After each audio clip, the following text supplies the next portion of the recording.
The 100 season 7। ये the 100 का 100th episode है। इसका नाम है द लास्ट वॉर। इस एपिसोड का सभी को बहुत बेसब्री से इंतजार था, तो ज्यादा बात न करते हुए चलते हैं एपिसोड की ओर। जैक्सन, मॉर्फी और रेवन इमोरी को लेकर सैंक्टम में आ चुके हैं। इमोरी की हालत बहुत ज्यादा खराब है। वो लोग तुरंत ही उसे लेकर मेडिकल में जाते हैं। रेवन और जैक्सन इमोरी के हार्ट को डिफाइब्रिलेटर की मदद से फिर से स्टार्ट करने की कोशिश करते हैं। इमोरी की हालत अब पहले से थोड़ी बेटर है। जैक्सन रेवन को कहता है कि अब वो जाकर अपने बाकी दोस्तों को बचाए और शेफर्ड को फाइनल टेस्ट देने से रोके। इधर बार्डो में ऑक्टेविया, लेविट और क्लार्क तीनों ही स्टोन रूम की ओर बढ़ने लग जाते हैं। रास्ते में उन्हें बहुत सारे डिसिपल्स उनका रास्ता रोके हुए मिलते हैं। क्लार्क ने अपने दोनों हाथों में ग्रेनेड को ले रखा है, जिन्हें देखकर लेविट उससे पूछता है कि क्या अब उन्हें और लोगों को मारना होगा। ऑक्टेविया लेविट को जवाब देती है कि वो लोग यही काम किया करते हैं और वो सब बार्डो के गार्ड्स यानी डिसिपल्स को मारते हुए स्टोन रूम की ओर पहुंचते हैं। जैसे ही क्लार्क, ऑक्टेविया और लेविट स्टोन रूम में पहुंचते हैं, वो लोग देखते हैं कि एनोमली स्टोन एक ब्राइट स्टार के रूप में कन्वर्ट हो चुका है। ऑक्टेविया और क्लार्क उस ब्राइट स्टार को देखते ही समझ जाते हैं कि बिल कैडोगन टेस्ट को देने के लिए उसके अंदर जा चुका है। इधर हमें स्टोन के अंदर होते हुए बिल कैडोगन तक ले जाया जाता है, जो कि एक बहुत ही बड़े मिल्की वे में पहुंच चुका है, जहां पर कि एक बड़ा सा डॉक सेट बना हुआ है। कैडोगन को वहां पर कैली वेट करती हुई दिखाई देती है। कैडोगन कैली को देख के बहुत खुश हो जाता है। वो आगे बढ़कर उसके गले मिलना चाहता है। बिल कैडोगन कैली को देख के समझ जाता है कि वो उसकी बेटी कैली नहीं है। बिल कैडोगन कैली से पूछता है कि क्या वो लोग भगवान हैं। कैली उसे बताती है कि वो लोग हायर बीइंग्स हैं और इस वक्त वो लोग एक जज के रूप में कैडोगन के सामने हैं। कैली बिल कैडोगन को आगे बताती है कि वो इस वक्त कैडोगन के जज के रूप में उसके सामने है और उनका ये रूप टेस्ट देने वाले के ऊपर डिपेंड करता है। उनका ये रूप टेस्ट देने वाले के ग्रेटेस्ट फेलियर या ग्रेटेस्ट टीचर के रूप में होता है।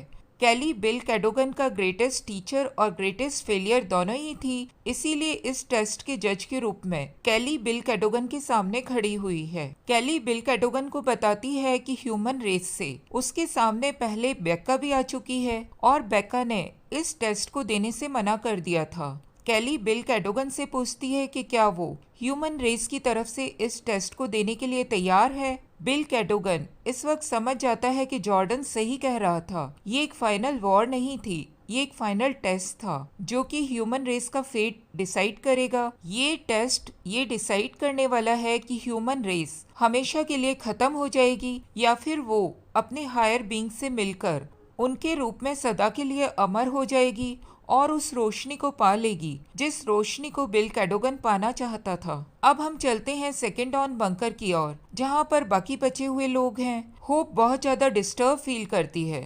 होप और जॉर्डन एक दूसरे के साथ हैं, वो एक दूसरे को किस करते हैं। तभी वो दोनों देखते हैं कि एनोमली का दरवाजा खुल गया है। वो सभी पिट में आते हैं और अपने अपने हथियार लेकर वहां से आने वालों से लड़ने के लिए रेडी हो जाते हैं। तभी वो लोग देखते हैं कि वहां पर रेवन एलिजियस 3 के माइनर्स यानी निकी और उसके गैंग को लेकर आई हुई है। रेवन वहां पर निकी और उसके गैंग को इसलिए लेकर आई हुई है क्योंकि नायला और इको अभी तक मलबे के नीचे दबे हुए हैं और निकी उन लोगों की इसमें मदद कर सकती है। निकी और उसके सभी साथी इको और नायला को सुरक्षित मलबे के नीचे से निकाल लेते हैं। अब वो लोग रेवन के साथ मिलकर प्लान करते हैं और बार्डो ग्रह में चले जाते हैं। उन लोगों का मेन मकसद बार्डो की आर्मी से लड़ना नहीं है। वो लोग बार्डो की आर्मी को डिस्ट्रैक्ट करना चाहते हैं ताकि क्लार्क एनोमली स्टोन से होते हुए फाइनल टेस्ट को पूरा कर ले। वो सभी लोग एनोमली स्टोन का यूज करके बार्डो तक पहुंचते हैं। जॉर्डन ने इस बीच एक ऐसी मशीन तैयार कर ली है जिसके थ्रू वो लोग सभी इनविजिबल डिसिपल्स को आसानी से देख सकते हैं। जॉर्डन अपनी मशीन को यूज करता है और वहां पर उसे सामने बार्डो की पूरी इनविजिबल आर्मी नजर आने लग जाती है। इंद्रा और उसके साथ आए एलिजियस 3 के प्रिजनर्स और वॉन क्रू के सभी लोग इंद्रा के आदेश पर पीछे जंगल में जाकर छिपने लग जाते हैं। बार्डो के गार्ड्स उन लोगों को इस तरह से जाते हुए देखकर आश्चर्य करते हैं। वो लोग वॉर के लिए तैयार हैं, लेकिन वो लोग देखते हैं कि वॉन क्रू के कोई भी आदमी उन लोगों से लड़ाई नहीं कर रहा है। इस बात पर वो लोग बहुत ज्यादा आश्चर्य करते हैं। इधर एक बार फिर से सैंक्टम की ओर चलते हैं, जहां पर जैक्सन और मॉर्फी इमोरी के साथ हैं। मिलर एनोमली स्टोन का यूज करके जैक्सन को ज्वाइन कर लेता है। जैक्सन मिलर की मदद से इमोरी के शरीर के अंदर घुसे हुए रॉड को बाहर निकालता है, लेकिन उसी वक्त इमोरी के मुंह से ब्लीडिंग होती है और इमोरी हमेशा के लिए मर जाती है। मॉर्फी इमोरी को इस तरह से देखकर बहुत ज्यादा डिप्रेस्ड हो जाता है। मॉर्फी को याद आता है कि इमोरी के अंदर एक माइंड ड्राइव है। वो जैक्सन को उस माइंड ड्राइव को निकालने के लिए कहता है, लेकिन जैक्सन इमोरी के माइंड ड्राइव को निकालने से मना कर देता है। तब मॉर्फी उस माइंड ड्राइव को खुद ही निकालने चला जाता है। जब मॉर्फी इमोरी की माइंड ड्राइव को निकाल रहा होता है, तब मिलर जैक्सन को समझाता है कि मॉर्फी इमोरी को बहुत प्यार करता है। मिलर के समझाने पर जैक्सन आकर मॉर्फी के हाथ से स्कैपल ले लेता है और इमोरी की माइंड ड्राइव को निकाल लेता है। जैक्सन इमोरी की माइंड ड्राइव को मॉर्फी के कहने पर उसके हेड में इम्प्लांट कर देता है। इस वक्त हमें मॉर्फी के माइंड में ले जाया जाता है, जहाँ पर कि इमोरी की माइंड ड्राइव सेट हो चुकी है। इमोरी अपने सपनों में उठती है और वो बाहर बड़े से रेगिस्तान को देखती है। पीछे से मॉर्फी उसे कहता है कि ये वही जगह है जहाँ पर वो पहली बार इमोरी से मिला था। इमोरी ये देखती है कि वो मॉर्फी के हेड के अंदर माइंड ड्राइव के अंदर जिंदा है। वो मॉर्फी से उस माइंड ड्राइव को निकालने के लिए कहती है, लेकिन मॉर्फी उसे कहता है कि वो इस तरह से हमेशा इमोरी के साथ रहना चाहता है। वो इमोरी के बिना नहीं रह सकता। हमें दिखाया जाता है कि ये सब मॉर्फी की कॉन्शियसनेस में चल रहा है और बाहर जैक्सन और मिलर म्यूजिक सुनते हुए डांस कर रहे हैं। एक बार फिर से चलते हैं एनोमली स्टोन के ब्राइट स्टार के अंदर, जहां पर बिल कैडोगन कैली के सामने टेस्ट देने के लिए तैयार है। कैली बिल कैडोगन से क्वेश्चन पूछती है कि चलो सबसे पहले प्यार के बारे में बात करते हैं। कैली बिल कैडोगन से पूछती है कि अगर वो प्यार को मानता है तो उसने प्यार को छोड़कर इस टेस्ट को क्यों चुना। बिल कैडोगन आंसर देने ही वाला होता है, तभी क्लार्क पीछे से उसे गोली मार देती है। क्लार्क भी उस ब्राइट स्टार का यूज करके उस जगह पहुंच चुकी है। क्लार्क बिल कैडोगन को मारने के बाद डॉक पर ही खड़ी हुई है। क्लार्क के दिमाग में आता है कि वो अभी भी इस जगह क्यों है, जबकि उसने बिल कैडोगन को मार दिया है। तभी उसे लेक्सा दिखाई देती है। क्लार्क लेक्सा को देखकर बहुत खुश होती है। वो आगे बढ़कर उसके गले लिपटती है, लेकिन तुरंत ही उसे रियलाइज होता है कि वो लेक्सा नहीं, हायर बीइंग है।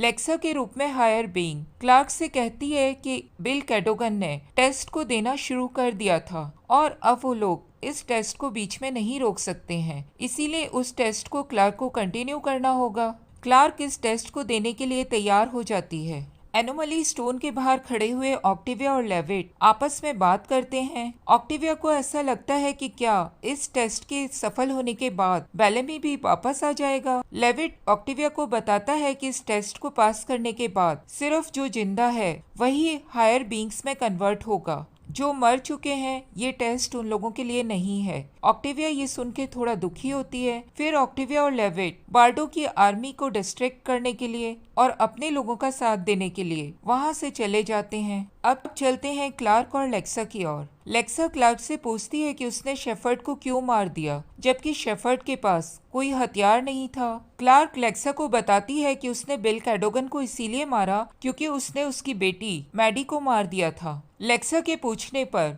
कि क्या उसकी बेटी मैडी मारी गई है, क्लार्क उसे बताती है कि नहीं, लेकिन उसकी हालत बहुत ज्यादा बदतर है। लेक्सा क्लार्क से पूछती है कि क्या क्लार्क की नजर में बदला लेना ह्यूमन रेस के भविष्य को डिसाइड करने से ज्यादा जरूरी है। क्लार्क लेक्सा को बताती है कि उसने बदला नहीं लिया है, उसने इंसाफ किया है। लेक्सा क्लार्क के इस जवाब को सुनकर उसे कहती है कि ये तो juice must have juice type से साउंड कर रहा है, यानी कि blood must have blood. Clark को लेक्सा बताती है कि वो इस वक्त वो चीजें फील कर सकती है जो कि क्लार्क को फील हो रही है। तब क्लार्क उसे अपने पेन को फील करवाती है, जो कि इस वक्त उसे मैडी की हालत को देखकर हो रहा है। क्लार्क उसे लेक्सा की डेथ के टाइम हुए अपने पेन की याद दिलाती है। क्लार्क उसे याद दिलाती है उस पेन के बारे में जब उसे एबी को देखकर हुआ था, जब वो किसी और के शरीर में थी। क्लार्क चाहती है कि लेक्सा एक जज के रूप में उसके पेन को फील करे और फिर वो ह्यूमन रेस के भविष्य को डिसाइड करे। लेक्सा क्लार्क की इन बातों को मानने के लिए तैयार नहीं है। वो कहती है कि अगर क्लार्क टेस्ट में फेल हो गई तो वो सभी लोग क्रिस्टलाइज हो जाएंगे। लेक्सा क्लार्क को बताती है कि वो अपने टेस्ट में फेल हो चुकी है और अब इससे आगे लेक्सा उसके लिए कुछ नहीं कर सकती। क्लार्क टेस्ट में फेल हुआ जानकर बहुत दुखी होती है और वो एनोमली स्टोन के रास्ते एनोमली स्टोन रूम में वापस आती है। क्लार्क को वहाँ पर रेवन मिलती है। रेवन क्लार्क के चेहरे को देखकर समझ जाती है कि क्लार्क दिए गए टेस्ट में फेल हो चुकी है। क्लार्क रेवन को अपने टेस्ट के बारे में बताती है और वो रेवन को बताती है कि अब वो सभी लोग क्रिस्टल में कन्वर्ट हो जाएंगे और उन लोगों के पास अब बहुत कम समय बचा है। यह कहते हुए क्लार्क मैडी की ओर दौड़ जाती है। वो अपने अंतिम समय में मैडी के पास रहना चाहती है। रेवन क्लार्क की बात को सुनकर कुछ समझ नहीं पाती। वो आगे बढ़कर एनोमली स्टोन को छू देती है और वो अपने आप को आर्क में खड़ा हुआ पाती है। वो आर्क की विंडो से अर्थ को खोजने की कोशिश करती है। तभी उसे पीछे से एबी की आवाज सुनाई देती है। इस वक्त एबी रेवन के जज के रूप में उसके सामने है। रेवन एबी को देखकर बहुत खुश होती है, लेकिन वो समझ जाती है कि इस बार टेस्ट देने की बारी अब रेवन की है। रेवन एबी को कहती है कि वो लोग ह्यूमंस को थोड़ा सा और समय दें और उनकी स्पीसीज को इतनी जल्दी खत्म करने के बारे में न सोचें।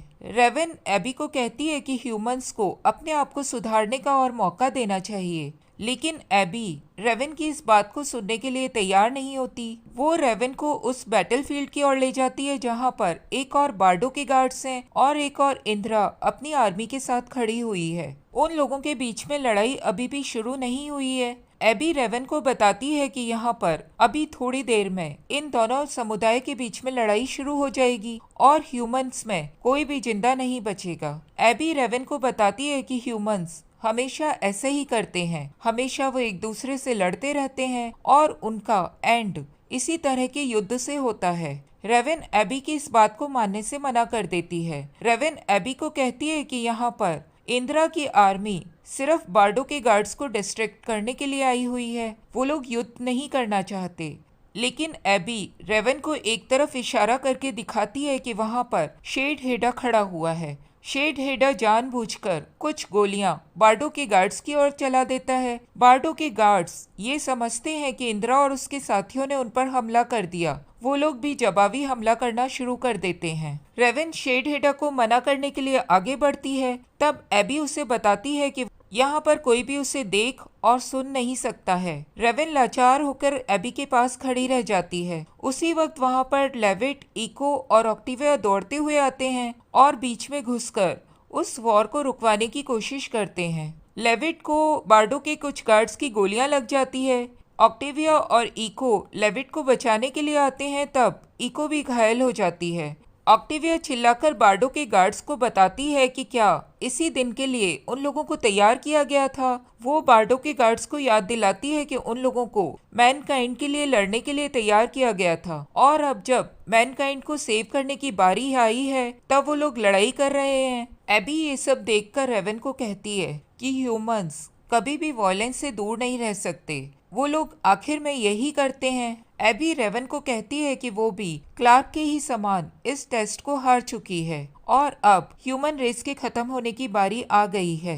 इस बीच इको और ऑक्टिविया लेविट को खींचकर फॉरेस्ट में लेकर आ गए हैं। उन लोगों के पास होप और जॉर्डन भी आ चुके हैं। ऑक्टिविया लेविट की ब्लीडिंग को बचाने की कोशिश करती है, जबकि होप इको को बचाने की कोशिश करती है। ऑक्टिविया चिल्लाकर इंदिरा को फायरिंग रोकने के लिए कहती है। इंदिरा ऑक्टिविया की बात को सुनकर अपने सभी लोगों को फायरिंग रोकने का इशारा करती है और वो सभी लोग फायरिंग को रोक देते हैं। लेकिन तभी पीछे से शेड हेडा ब्लड मस्ट हैव ब्लड बोलता हुआ आगे आता है और लोगों को फायरिंग करने के लिए उकसाता है। इंदिरा शेड हेडा को इस तरह से आगे बढ़ते हुए देखकर और लोगों को उकसाते हुए देखकर एक बड़ी सी गन लेकर शेड हेडा के ऊपर फायरिंग कर देती है, जिससे शेड हेडा खत्म हो जाता है। इधर बार्डो के गार्ड्स के ऊपर ऑक्टिविया की बातों का बहुत असर हुआ है। वो लोग इंदिरा को भी अपने आदमी को मारते हुए देख लेते हैं। वो लोग समझ जाते हैं कि उनके सामने की आर्मी उनसे लड़ने के लिए नहीं आई है। ऑक्टिविया ने उन लोगों को ये भी कहा है कि वो लोग अब एक हैं और वो लोग ह्यूमन बीइंग्स हैं। बार्डो के गार्ड्स भी अपने अपने वेपन्स नीचे फेंक देते हैं। रेवन ऑक्टिविया की इन बातों को सुनकर बहुत खुश होती है। रेवेन ऑक्टेविया के इस तरह से वॉर को रोकते हुए देखकर बहुत खुश होती है। जो काम रेवेन नहीं कर पाई उसे ऑक्टेविया ने कर दिया। उसने दो समुदाय के बीच में होने वाली एक बहुत बड़ी लड़ाई को रोक दिया। रेवेन तुरंत ही एबी को देखकर कहती है कि अब ह्यूमंस को सुधरने के लिए और थोड़ा बेटर होने के लिए थोड़ा सा और समय मिलना चाहिए। एबी रेवेन की इस बात को सुनकर उन्हें थोड़ा और समय देने के लिए तैयार हो जाती है। इधर जंगल में होप इको को बचाने की कोशिश में लगी हुई है। तभी वो देखती है कि इको की बॉडी ग्लो करना शुरू कर दी है और इको एक लाइट के रूप में कन्वर्ट होकर आसमान में ऊपर उठ जाती है। लेविट की बॉडी भी ग्लो करने लग जाती है। वो कहता है कि अब उसे कोई भी दर्द महसूस नहीं हो रहा है और उसकी बॉडी भी एक लाइट के रूप में कन्वर्ट होकर स्काई में ऊपर उठ जाती है। उन लोगों के पीछे पीछे होप और जॉर्डन भी एक लाइट के रूप में कन्वर्ट होकर ऊपर उठ जाते हैं। ऑक्टेविया अपनी बॉडी को ग्लो होता हुआ देखती है और वो कहती है कि बेलेमी सच कहता था।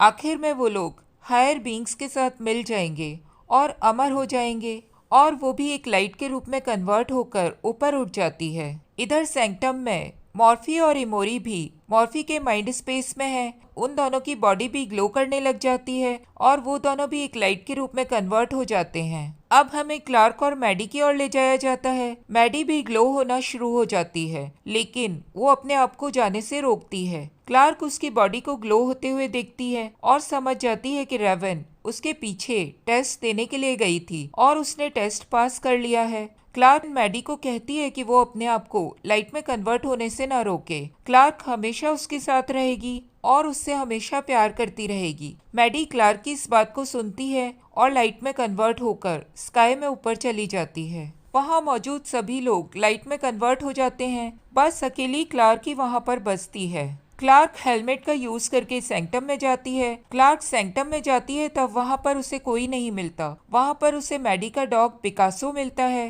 क्लार्क पिकासो को लेकर सेकेंड ऑन बंकर में आती है और वो सेकेंड ऑन बंकर से होती हुई अर्थ के ऊपर आती है। क्लार्क पिकासो को बोलती है कि वो लोग अब फूड, वाटर और शेल्टर की खोज करेंगे। उसी वक्त पिकासो अचानक ही क्लार्क को छोड़कर एक और दौड़ने लग जाता है। क्लार्क पीछे से उसे चिल्लाकर रोकने की कोशिश करती है। क्लार्क पिकासो को कहती है कि वो अब अकेली नहीं रहना चाहती। तभी क्लार्क को पीछे से लेक्सा की आवाज सुनाई देती है। लेक्सा एक जज के रूप में फिर से क्लार्क के सामने है। लेक्सा क्लार्क को बताती है कि मैडी उन लोगों के बीच में मौजूद है और अब बहुत खुश है। मैडी को अब कोई भी पेन फील नहीं होता और उसकी बॉडी हर चीजों से आजाद हो चुकी है। लेक्सा क्लार्क को बताती है कि सभी लोग लाइट में कन्वर्ट नहीं हुए हैं। जो लोग लाइट में कन्वर्ट होना चाहते थे बस वही लोग उन लोगों के बीच में मौजूद हैं और जो लोग ह्यूमन बीइंग्स ही बने रहना चाहते थे वो लोग अभी भी क्लार्क के साथ धरती पर ही हैं। लेक्सा क्लार्क को बताती है कि हायर बीइंग्स ने ह्यूमन स्पीसीज के बारे में अभी भी रिसर्च करनी जारी रखी है और वो लोग ह्यूमन बीइंग्स को एक क्यूरियस स्पीसीज बताते हैं जो कि हर बार नई नई चीजें जानने की इच्छुक रहती है। क्लार्क वहाँ से आगे बढ़कर देखती है कि पिकासो उसके सभी दोस्तों के साथ है। वहाँ पर Octavia, Raven, Murphy, Emori, Indra, Gaia, Levitt, Jackson, Miller, Niylah, Echo, Hope और जॉर्डन जिन लोगों ने धरती पर रहना चूज किया था वो सभी अब क्लार्क के सामने थे और यहीं पर इस सीरीज की हैप्पी एंडिंग हो जाती है। और आखिर में आप सब लोगों का बहुत बहुत दिल से धन्यवाद मेरे साथ बने रहने का और इस सीरीज को पूरा करने में आप लोगों के सहयोग का।